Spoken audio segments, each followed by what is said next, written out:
I want to talk about monitor calibration, which is very, very important. This is kind of an extreme example, but an uncalibrated monitor could look like this when it really should look like this.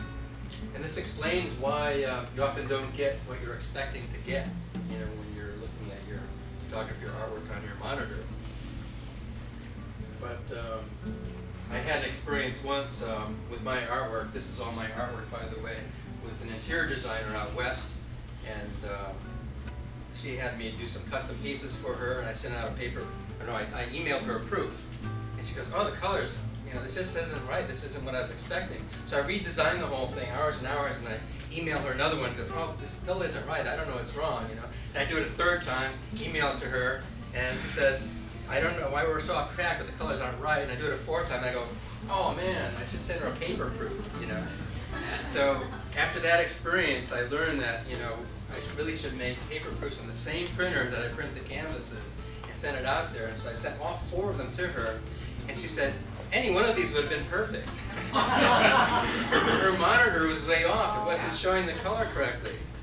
So that can be devastating if your monitor or your client's monitor, if you're trying to send JPEGs for evaluation out to a client, if their monitor is way off and you don't know it, that can screw everything up totally and destroy your deal, your opportunity to sell the piece.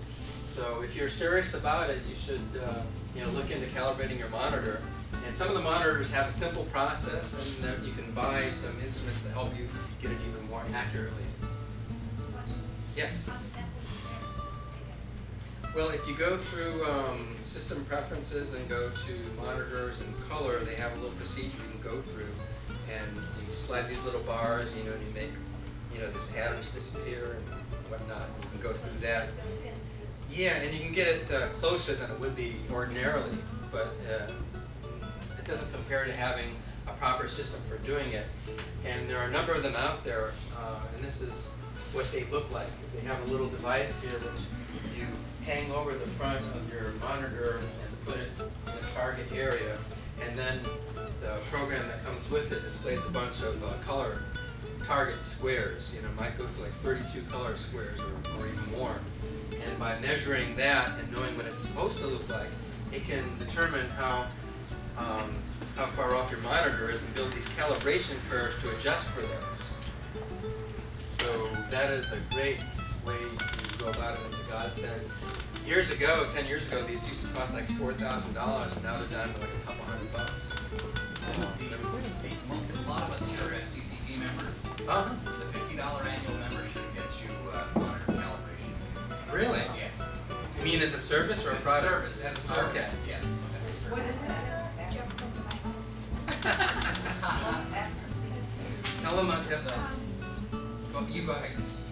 They want to know what your Florida FCC is. Center for Creative Photography. There you go. .com. Yeah, it's a meetup group that a lot of photographers belong to, and they meet up at regular meetings and photo walks and that sort of thing. And I guess one of the services they offer is they will calibrate your monitor for you. So that's kind of cool. All right. So let's talk about RGB and CMYK. And somebody may be familiar with these terms. RGB stands for red, green, and blue, and your camera shoots RGB. And there are different flavors of RGB, but I don't want to get too technical with that right now. But there's another thing called CMYK, which is cyan, magenta, yellow, and black. And those are used in the printing industry. And if you're preparing like a brochure, you need to convert everything to CMYK so it prints properly on printing machines. And these are called stations, and one is cyan, one is magenta, and one's yellow, and one's black. Now, if you're printing with us, well, our printer has 11 different inks in it. It doesn't have just 4. So if you're converting it to 4, you're throwing away some information, and you won't get the broad color gamut that you do otherwise. So we prefer it to be in the RGB format, and our computer and our printer decides how to divide those colors up, separate them out to the 11 colors that our printer uses. So don't turn it to CMYK unless you know what you're doing, and there's a reason to do that. All right, so resolution. Resolution refers to the number of pixels in an image, and here you can see it blown up really big, and you can see each of the pixels. And the word pixel is a made-up word from the words picture element, pixel. So any digital picture is made up of pixels, which are squares of a single color. Each one of these is a single color. And together, they make up a picture. And if you zoom out, then you can start to see how the eye is fooled by these little squares to make up a picture. Oops, wrong way. You can see this is a blown-up picture of my son, and you can see the individual pixels. And when we see that, we use the word pixelization to describe that what we're seeing is something that we object to, saying these picture elements. You know, we really don't want to see that. So some people will email us a photo to print on canvas, and it's only like 500 pixels wide. And you know, that's something like you see on an internet website or something like that. But it's really not enough to print a large enlargement, because you're going to start seeing these pixels. So resolution is something you need to pay attention to. And, I think a lot of people here are familiar with that to a degree. But, so here you can see the pixels, and we pull out a bit further, and it's a little soft.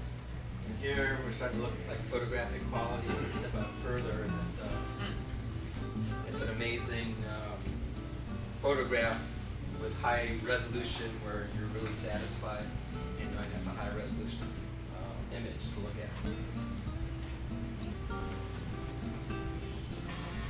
So we did some tests here to see, well, how much resolution do you need? In the printing industry, you know, where we had a printing press here, they always said 300 dots per inch. So you have 300 of those little squares per inch in your image, and that's what they're looking for. Now, I decided that, well, let's really take a look at that and see what's really needed. So what I did was I made this example here, and I actually have these squares here, and I'll pass them around. You can take a look at it. And at 25 dots per inch, 25 of those squares per inch, it looks fuzzy, it looks pixelated. You can see little jaggy artifacts. I would describe that. When you get to 50, it's better. 75, it's so-so. But once you get up to 100, it starts looking pretty good. Between 100 and 200 is very, very acceptable. This artwork here is only printed 120 dots per inch. Most people are amazed to hear that. And if you look at it up close, you don't see any of this pixelization or any of those artifacts that you see in a low-res picture.